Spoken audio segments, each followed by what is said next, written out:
A Florida woman who will soon be heading to trial for murder continues to cause a stir even from behind bars in jail. Sarah Boone is no stranger to courtroom antics. She cycled through a number of attorneys, 8 to be exact. And the judge overseeing her case seemingly is fed up with her antics. After granting a motion to withdraw from her last attorney, is now leaving Boone scrambling to find someone to represent her before she has to represent herself. But now she's taking matters into her own hands by crafting essentially a help wanted ad that she hopes will generate the attention to any attorney looking to represent her in her upcoming trial. The handwritten ad was included in a 6-page letter to Judge Michael Cranick dated on July 8th. In the letter, like many others written before it, Boone writes to the judge asking for what she believes she'll need for her trial. On the first page of the letter, Boone writes in part, "Where's my discovery? I'm still waiting for you to provide me with the contents of what former attorney Cashman supplied to you in the court at the surprise status hearing held in secret on June 28th. Your designated clock of unfair judgment ticks empty and incessantly while waiting for you to deliver. As usual, it's in your favor. In your nonchalant, relaxed, unconcerned attitude of me to receive, you are robbing me of precious, life-saving time to fully and properly defend myself." Cashman, who Boone refers to in her letter, is Patricia Cashman, Boone's 8th court-appointed attorney, who in June requested to be removed from Boone's case, citing irreconcilable differences. In the judge's response to Cashman's motion, Judge Cranick wrote, "As of June 26, 2024, this case has been pending 4 years, 3 months, 5 days from the date of the filing of the information on March 23rd of 2020. Actions speak louder than words. Although defendant's words seemingly reveal a desire to go to trial, however, as set forth herein, her actions and inability to work with court-appointed counsel are repeated over and over." Boone continues her most recent letter by continuing to beg for the discovery in her case. But she also notes, "I do not have access to a computer to view these materials. I'm doing my very best to figure this and everything else out as I go in my newly unwanted forced position of pro se. Please do not penalize me even greater than being already. I'm trying." Then Boone takes a dig at her former attorney as she writes, "Cashman, I'm glad I could help you shine in the courtroom in front of the judge by you professionally and finally bringing everything I've been asking for since day one, and after I included you on my letter to the judge ensuring return, unlike you who did not include me on your motion to withdraw, surprise, and I had to find out from someone else, an officer, 3 days before the surprise status hearing, so you would even know what to bring." Then Boone's seeming frustration goes towards the judge as she writes, "How much real time will I have to prepare and properly, especially the fact that you have me doing everything while incarcerated? What happens when more time must be utilized to discover where my lost discovery is I've been asking for repeatedly?" She goes on to write, "Your time constraints are extreme and unreasonable. Your decision you claim to have considered from your order is illogical and unfair, specifically that it has been malformed by your ignorance, inexperience of my case, misinterpretation, straight lies from the attorneys appointed. They are brazen to stand at your pulpit in your courtroom and commit perjury to your face in the world. But yet, it's me." By page 4, Boone rants about how she believes the court is sabotaging her and setting her up for failure, as she claims the judge's order removing her 8th court-appointed attorney was unfair and as a part of the reason she's writing another letter. Toward the tail end of the letter, Boone mentions it might not be the last letter we see from her. She writes, "Oh wait, my posting, everything supposedly is public record. And there is no notice at all. Another it's in your favor moment. It's a group effort, saboteurs. Surprise, I shall return. Nothing is impossible. Believe, hopeful, grateful, waiting. Thank you for posting, Sarah Boone." But Boone had one final dig for Judge Cranick, writing, "Remember, please, Judge Cranick, fair, neutral, impartial, you must be always." The final page of the letter includes her very interesting wanted ad, as she seemingly hopes it'll grab the eyes of an attorney that will defend her in her upcoming trial. The ad reads, "Inmate seeking attorney. Looking for a prosperous challenge? Ready for your close-up on national television? Are you zealous with the side of keen? Show the world who you are with your original creativity, extraordinary expertise, confident ingenuity." And in true Boone fashion, she lists her own set of qualifications, which include being trustworthy, honest, passion-driven, open-minded, exceptional problem-solving skills, client inclusion at all times, team orientation, collaboration, extreme efficiency in listening, communicating, understanding, dedication to success, possessing a winning mindset, maintaining faith in the client and case with ability to think differently, overcome all circumstances. Boone refers to the opportunity as epic while ending the letter with her inmate number before writing, "Invest in the oppressed, believe." Boone's case has been pushed back various times, in part due to the constant rotation of attorneys, as all have withdrawn from her case. One of her previous attorneys even told the previous judge overseeing her case he couldn't represent her because of the comments she made to him. Judge, the letters that have been coming to Your Honor, the derogatory berating of my services in this case, I can't effectively represent her. She doesn't trust me. She calls me a dud, I think, a buffoon, on and on and on and on.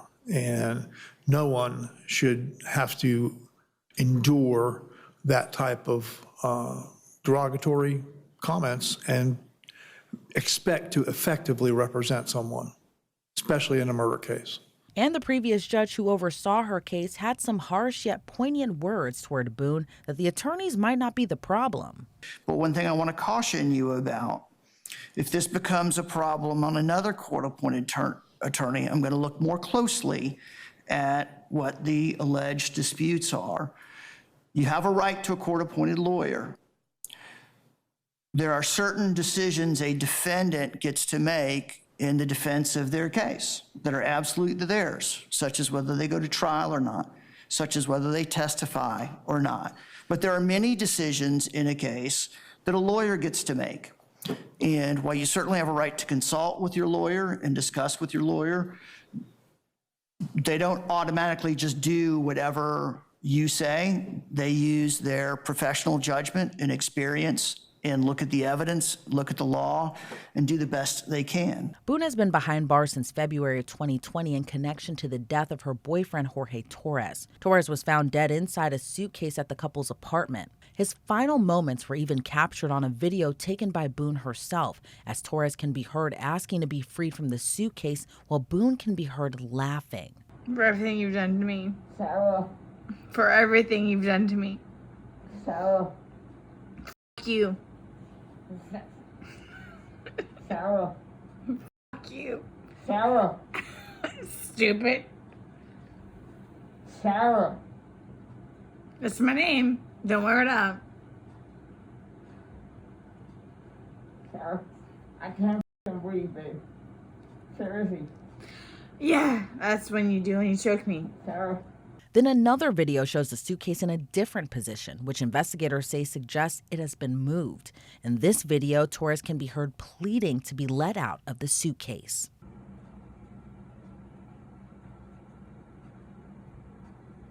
Sarah. Boone told police she and Torres were drinking wine and playing a game of hide and seek. During the game, she claims they both jokingly thought it would be funny if Torres got in the suitcase. In body cam footage, she claims to have went upstairs and passed out in her bed, then woke up hours later and found Torres unresponsive and not breathing, still inside the suitcase. I fell asleep, forgetting that he was in the suitcase. So you guys were playing the hide and go seek? Yes. And at some point you put him in the suitcase? No, he got in the suitcase. So he thought it would be funny to be put in the suitcase. So I was like, okay, well, I'm going to joke with you and I'll zip you up and make him, squirm a little bit, whatever it is. Mm-hmm. But then I fell asleep. Mm-hmm. I fell asleep. Where was the suitcase? Right where it is. In it? Right down there? Yes. You zipped him in there? Yes. Thought he would be funny, a little joke? It was. We both were laughing about it. Okay. And then I fell asleep. Where did you fall asleep at? Upstairs. In your bedroom? Yes. Okay. Totally forgetting that he was in the suitcase still. Okay. And then you came back downstairs? This morning, or this afternoon, yes, when I got up. Ballpark, what time? 12:30-ish. I was awake, but I totally forgot that he was in the suitcase. But during her police interrogation, Boone denied zipping up the suitcase entirely, while investigators say the evidence says otherwise. And you also, in the video, you can't see any holes. There's nowhere in that where the zipper separates and you can see a hole. If there's a hole, he's pushing on it, begging you to get out. We should probably see that hole. That he essentially would have been able to get out. Yeah. Alcohol. Based off what you're telling us, he should have been able to get out. Okay. But the video shows him attempting to get out, begging to get out, and he can't. So that's just what we're trying to figure out. I don't know if maybe you had too much to drink, you zipped it up all the way, and then, you know. I did not zip it up all the way. Okay, well. I did not zip it up all the way. This is horrific, okay? Horrific. It is terrible. Yeah, so they locked it up. Horrific. I don't think I'll ever be right because of this. Ever be right. I didn't mean to leave him there. That's what I'm trying to tell you. You got up and walked away. How is that not intentionally leaving him there? Because I'm looking at the hole knowing that it's there. He'll get out and no home. Because you don't. And then he doesn't, but you don't go check on him. You say you're up for 30 minutes and he doesn't come up. You don't go down and check on him? I'm in the bed. You even moved, And off. you admit to moving the suitcase, like, over, so. You roll it. You roll it over, like, it's not like. I didn't want him to be like that. Don't. You didn't want him to be upside down? How do you even get upside down? Right. You guys are killing me right now. I promise you, on my son's life, it was not intentional. I promise you, on Lucas's life, it was not intentional. I don't know you. I can't say I know anything about you. I don't know what would be a true statement, what would not. I mean, you're promising on your son's life, that's fine. That's how much it means. Sorry. That's how much it, look, that's how much it means. Okay. I hope you take that to heart. Now 4 years later and 3 months away from her trial, at this time it's unclear if Boone will manage to get another attorney to represent her in her trial, because the other alternative, which Boone has made clear she doesn't want, is to represent herself. At this time, the judge hasn't responded to Sarah Boone's letter. According to online records, Boone's trial is slated for October 7th of this year. She's also slated to be in a hearing ahead of her trial, and that hearing is scheduled for September 24th. Reporting for Law&Crime, I'm Elizabeth Millner.